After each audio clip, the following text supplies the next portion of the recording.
ଥରେ ସ୍ୱର୍ଗଲୋକରେ କର୍ମ, ଭାଗ୍ୟ ଏବଂ ବୁଦ୍ଧି ତିନି ଜଣ ଏକା ସାଙ୍ଗରେ ଦେଖା ହୋଇଗଲେ। ସେମାନଙ୍କ ମଧ୍ୟରେ ବିବାଦ ହେଲା କି ସବୁଠାରୁ ବଡ଼ କିଏ। କର୍ମ କହିଲା ମୁଁ ବଡ଼, ଭାଗ୍ୟ କହିଲା ମୁଁ ବଡ଼, ଆଉ ବୁଦ୍ଧି କହିଲା ମୁଁ ବଡ଼। ଏମିତି ସମସ୍ତେ ନିଜକୁ ବଡ଼ ବୋଲି ପ୍ରମାଣିତ କରିବାକୁ ଯାଇ ବିବାଦ କରିବାକୁ ଲାଗିଲେ। ଏହାର କୌଣସି ସମାଧାନ ହେବା ପରିବର୍ତ୍ତେ ବିବାଦ ଧୀରେ ଧୀରେ ବଢ଼ିବାକୁ ଲାଗିଲା ଏବଂ ଝଗଡ଼ାର ରୂପ ନେଲା। ସେହି ସମୟରେ ନାରଦ ମୁନି ସେହି ବାଟ ଦେଇ ଯାଉଥିଲେ। ସେ ଦେଖିଲେ ସେହି ତିନି ଜଣ ଖୁବ୍ ଜୋରରେ ଝଗଡ଼ା ଲାଗିଛନ୍ତି। ଝଗଡ଼ାର କାରଣ ଜାଣିବା ପାଇଁ ସେ ଯାଇ ସେମାନଙ୍କ ପାଖରେ ପହଞ୍ଚିଗଲେ ଏବଂ କାହିଁକି ଝଗଡ଼ା ଲାଗୁଛ ପ୍ରଶ୍ନ କଲେ।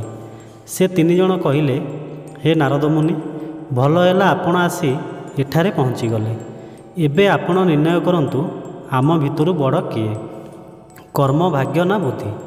ଏହା ଶୁଣି ନାରଦ ମୁନି କହିଲେ, ଏହି ପ୍ରଶ୍ନର ଉତ୍ତର ଦେବା ମୋ ପକ୍ଷେ ମଧ୍ୟ କଠିନ। ଏଥିପାଇଁ ଆମେ ଏକ ପରୀକ୍ଷା କରିବା। ବର୍ତ୍ତମାନ ଆମେ ପୃଥିବୀ ଲୋକକୁ ଯିବା। ସେଠାରେ ଆପଣଙ୍କ ମଧ୍ୟରୁ ପ୍ରତ୍ୟେକ ଜଣେ ଜଣେ ବ୍ୟକ୍ତିଙ୍କ ଘରକୁ ଯିବେ ଏବଂ ସେମାନଙ୍କ ପାଖେ ବାସ କରିବେ।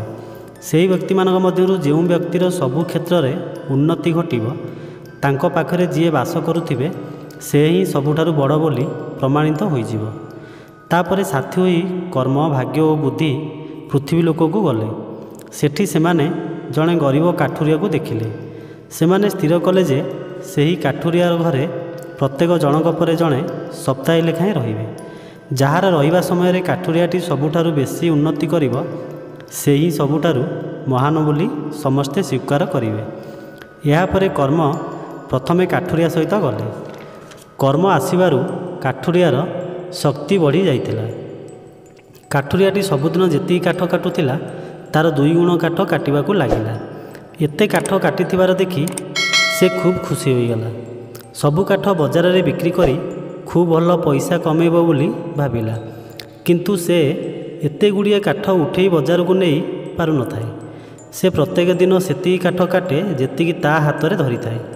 ସେ ସେତିକି କାଠ ନେଇ ବଜାରକୁ ବିକ୍ରି କରିବାକୁ ଯାଏ ଏବଂ ଆଗରୁ ଯେତିକି ଟଙ୍କା ମିଳୁଥିଲା ସେତିକି ଟଙ୍କା ହିଁ ମିଳେ। ଏପରି ଭାବରେ 1 ସପ୍ତାହ ବିତିଗଲା। କାଠୁରିଆର ଘରେ କର୍ମବାସ କରିବା ଫଳରେ ସେ କାଠ ତ ଅଧିକ କାଟୁଥିଲା, ମାତ୍ର ଏଥିରେ ତାର କୌଣସି ଆର୍ଥିକ ଅଭିବୃଦ୍ଧି ଘଟୁନଥିଲା। ଏହାପରେ ପଡ଼ିଲା ଭାଗ୍ୟର ପାଳି। ଭାଗ୍ୟ କହିଲେ, କର୍ମ ଦ୍ୱାରା ତ କିଛି ହୋଇପାରିଲା ନାହିଁ। ଏବେ ଦେଖ ମୁଁ ସପ୍ତାହେ ଭିତରେ କିପରି ସେ କାଠୁରିଆକୁ ସଫଳ କରି ଦେଖାଉଛି। ତାପରେ ଭାଗ୍ୟ ସେ କାଠୁରିଆକୁ ଜଙ୍ଗଲ ମଧ୍ୟରୁ ଏକ ସୁନା ଭର୍ତ୍ତି ବ୍ୟାଗ୍ ମିଳିଲା। ସେ ବ୍ୟାଗ୍କୁ ସେ ନିଜ ସହ ଘରକୁ ନେଇ ଆସିଲା। ବର୍ତ୍ତମାନ କାଠୁରିଆ ପାଖରେ ଅନେକ ସମ୍ପତ୍ତି, ମାତ୍ର କର୍ମ ଓ ବୁଦ୍ଧିର ଅଭାବ ଫଳରେ ସେ ସେହି ସମ୍ପତ୍ତି ସବୁ ଭୁଲ ବାଟରେ ମୂର୍ଖାମିର ସହ ଉଡ଼ାଇବାକୁ ଲାଗିଲା। ଠିକ୍ ରୂପେ ଖର୍ଚ୍ଚ ନ କରିବାରୁ ସେ ସମସ୍ତ ସମ୍ପତ୍ତି ସପ୍ତାହେ ମଧ୍ୟରେ ଶେଷ ହୋଇଗଲା। ଆଉ କାଠୁରିଆର କୌଣସି ଉନ୍ନତି ହୋଇପାରିଲା ନାହିଁ। ସମୟ ସରିଯିବାରୁ ଭାଗ୍ୟ ତା ଘରକୁ ବାହାରି ଆସିଲେ। ଏବେ ପାଳି ପଡ଼ିଲା ବୁଦ୍ଧିର। ସେ ଯାଇ ପ୍ରବେଶ କଲେ କାଠୁରିଆର ଘରେ। କାଠୁରିଆଟି ବୁଦ୍ଧିମାନ ହେବା ଫଳରେ ସେ ପ୍ରତିଦିନ ପୂର୍ବ ଦିନଠାରୁ ଅଧିକ କାଠ କାଟିବାକୁ ପ୍ରୟାସ କଲା। କାଟିଥିବା ଅଧିକ କାଠକୁ ବୁଦ୍ଧି ଖଟାଇ ଦଉଡ଼ିରେ ବାନ୍ଧି ବଜାରକୁ ନେଇଗଲା ଏବଂ ଧୀରେ ଧୀରେ କରି ଅଧିକ ଟଙ୍କା ଆୟ କରିବାକୁ ଲାଗିଲା। ରୋଜଗାର କରୁଥିବା ଟଙ୍କାରେ ନିଜର ଏକ କାଠ ଦୋକାନ କଲା। ଆଉ ସେଠାରେ ସେ ଅଧିକ ଅଧିକ କାଠ ରଖି ବିକିଲା। ଆସୁଥିବା ଟଙ୍କାକୁ ସଞ୍ଚୟ କରି ସେ କାଠ ତିଆରି ଜିନିଷର ବ୍ୟବସାୟ ମଧ୍ୟ ଆରମ୍ଭ କଲା। ଏପରି ଭାବରେ ଧୀରେ ଧୀରେ ସେ ଉନ୍ନତିର ପାହାଚ ଚଢ଼ିବାକୁ ଲାଗିଲା। ସ୍ୱର୍ଗଲୋକରେ ଯେତେବେଳେ ଆଲୋଚନା ହେଲା ଯେ କର୍ମ, ଭାଗ୍ୟ ଓ ବୁଦ୍ଧି ମଧ୍ୟରୁ କିଏ ସର୍ବଶ୍ରେଷ୍ଠ, ସେତେବେଳେ ନାରଦ ମୁନି କହିଲେ, ସେ କାଠୁରିଆର ଜୀବନରୁ ଆମେ ଏଇଆ ଦେଖିଲେ ଯେ ବୁଦ୍ଧି ବଳ ହେଉଛି ସର୍ବଶ୍ରେଷ୍ଠ ବଳ। ବିନା ବୁଦ୍ଧି ବଳରେ କର୍ମ କିମ୍ବା ଭାଗ୍ୟ କିଛି ବି ନୁହନ୍ତି।